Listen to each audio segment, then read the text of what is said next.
उप मुख्यमंत्री का पद और साथ ही साथ जेड प्लस सिक्योरिटी छिन जाने के बाद विजय सिन्हा का परशुरामा अवतार दिखा। वो परशुराम बन के गरज रहे थे और कह रहे थे कि धर्म और अधर्म की लड़ाई में जो है वो अकेले ही इंसान निकलता है और इस लड़ाई में अकेला व्यक्ति भी काफी होता है, जैसे भगवान परशुराम। और ये परशुरामा अवतार बता रहा है कि भाई साहब अब कोई समझौता करने को विजय सिन्हा तैयार नहीं है। और जिस तरीके से सम्राट चौधरी ने पहले उनसे उनकी उप मुख्यमंत्री की कुर्सी छीनी और उसके बाद उनकी सिक्योरिटी और सुरक्षा को भी घटा दिया, उसके बाद काफी नाराज हैं विजय सिन्हा। भाजपा दो फाकों में बढ़ चुका है और भाजपा के अंदर जो है वो कहीं ना कहीं अपने आप में ही सिर्फ टोवल शुरू हो चुका है कि भाई साहब क्यों आखिरकार सम्राट चौधरी ऐसे बड़े नेताओं को नजरअंदाज कर रहे हैं। खासकर अगर विजय सिन्हा की बात की जाए तो भाई साहब सम्राट चौधरी से ज्यादा लेगेसी अब उनकी हो चुकी थी, लेकिन अचानक से उनको एकदम से उनका जो प्रभाव है वो कम करने की कोशिश इस बात की तरफ इशारा कर रहा है कि सम्राट चौधरी को अगर आगे भी अपने कुर्सी पे काबिज रहना है तो विजय सिन्हा को तो थोड़ा साइड करना पड़ेगा। और अगर आप विजय सिन्हा को साइड कीजिएगा तो विजय सिन्हा और तमाम पुराने भाजपा के जो नेता हैं और साथ ही साथ जो सवर्ण वोट बैंक है उसके नाराजगी का सामना करना पड़ेगा। पूरी कहानी क्या है और आखिरकार ये किस मौके पे किस वक्त जो है वो विजय सिन्हा का परशुरामा अवतार दिखा है, इन तमाम मुद्दों के ऊपर विस्तार पूर्वक जो है हम बात करेंगे, चर्चा करेंगे। लेकिन उससे पहले मेरा परिचय जान लीजिए।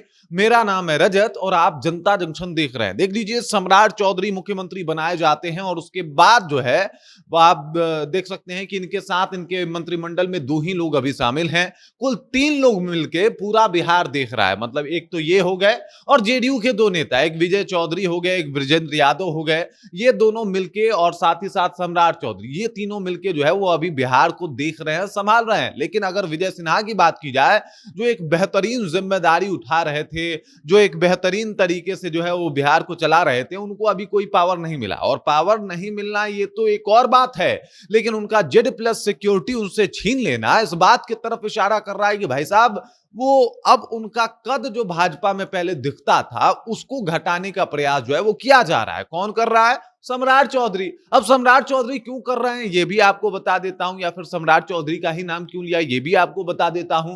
तो देख लीजिए, जब सिक्योरिटी घटाई जाती है और विजय सिन्हा से पूछा जाता है कि भाई आपके साथ ये सब कुछ क्यों हो गया, तब उस दौरान विजय सिन्हा कहते हैं कि भाई सरकार का जो मन वो करे। अब सरकार का मन को सरकार में है कौन भाई? सरकार में है सम्राट चौधरी। और जब सम्राट चौधरी सरकार में बैठे हैं तो दूसरा कौन घटाएगा भाई? सम्राट चौधरी ही घटाएंगे। और उसके बाद अब ये पता चल चुका है विजय सिन्हा को भी कि भाई उनके साथ कुछ ना कुछ तो गड़बड़ हुआ है, कुछ ना कुछ तो गलत हो रहा है, उनके साथ लगातार गलत हो रहा है। अब वो जो है वो भाजपा के कार्यकर्ता के तौर पे काम करते हैं। भाजपा के आला कमान ने उनसे कह दिया कि भाई साहब आप सम्राट का नाम जो है वो प्रस्तावित कीजिएगा। और उन्होंने कहा भी कि हमारे कमांडर ने जो हमें कहा, जो आदेश दिया उससे हमने फॉलो किया, उसे हमने माना और तो हमने सम्राट चौधरी का नाम जो है वो सजेस्ट किया। तो मतलब ये विजय सिन्हा के मन में बात नहीं थी, बल्कि ऊपर से आदेश आया। और ऊपर से आदेश भी इसलिए आया क्योंकि नीतीश कुमार जो है वो सम्राट चौधरी को लेकर एकदम से एकमत हो चुके थे कि भाई साहब ये कुछ भी हो सम्राट ही को मुख्यमंत्री बनाना है, वरना हम कुर्सी उर्सी छोड़ने वाले नहीं हैं। और इस वजह से जो है वो सम्राट चौधरी को मुख्यमंत्री बना दिया गया। लेकिन मुख्यमंत्री बनाने के बाद जो है एकदम से विजय सिन्हा जो है वो उस बात से अब मतलब ज्यादा जो है वो खुश नहीं है, क्योंकि इनकी उप मुख्यमंत्री की कुर्सी जा चुकी है। ऑलरेडी दो उप मुख्यमंत्री चुने जा चुके हैं बिहार में। अब सवाल ये उठता है कि इनकी सिक्योरिटी जो घटाई गई है इसके पीछे का कारण क्या है? क्या अब विजय सिन्हा का प्रभाव जो है वो कम करने की कोशिश सम्राट चौधरी के द्वारा है? सम्राट चौधरी जो है इनकी सिक्योरिटी लेते हैं और इस बात की अब सब लोगों को लगभग जो है वो कहीं ना कहीं पता जो है वो लग चुका है कि भाई साहब इनके साथ क्या हुआ है। विजय सिन्हा भी कह रहे हैं कि भाई अब हम अकेले इस धर्म की लड़ाई में लड़ेंगे जैसे भगवान परशुराम लड़े थे। अब परशुराम जयंती का मौका था, विजय सिन्हा भूमिहार जाति से आते हैं और फिर उन्होंने एकदम से गर्व से अपने आप को भूमिहार बताया और साथ ही साथ ये भी बताया कि भाई साहब धर्म युद्ध में लड़ाई जो लड़ी जाती है वो अकेले लड़ी जाती है और इसके उदाहरण भगवान परशुराम है। अब ये भगवान परशुराम के हिसाब से ये दिखाने की कोशिश कर रहे हैं कि भाई साहब इस लड़ाई में भले अकेले हूं मैं, लेकिन कमजोर नहीं हूं और जरूरत पड़ा तो कुछ लोगों को राजनीतिक तौर पे जो है वो छेन छोटा भी कर सकता हूं, कोई दिक्कत बात नहीं है। ये बात जो है वो साफ तौर पे विजय सिन्हा ने यहां पे बता दिया है और विजय सिन्हा साफ तौर पे इस बात से अब नाराज हैं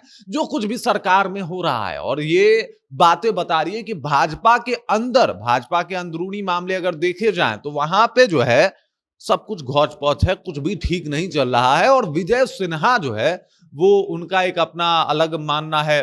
साथ ही साथ जो भाजपा के पुराने कार्यकर्ता हैं उनको भी लग रहा है कि भाई साहब कुछ तो जो है वो ठीक नहीं हुआ सम्राट चौधरी को मुख्यमंत्री बना के, क्योंकि हमने दरिया बिछाई, हम झंडा लेके ढोए, हम धीरे धीरे करके पहले विधायक बने और उसके बाद हमने थोड़ा दूर जो है वो सफर तय किया और अचानक से कोई व्यक्ति 2018 में आके मुख्यमंत्री कैसे बन सकता है। और सबके जहन में ये सवाल है।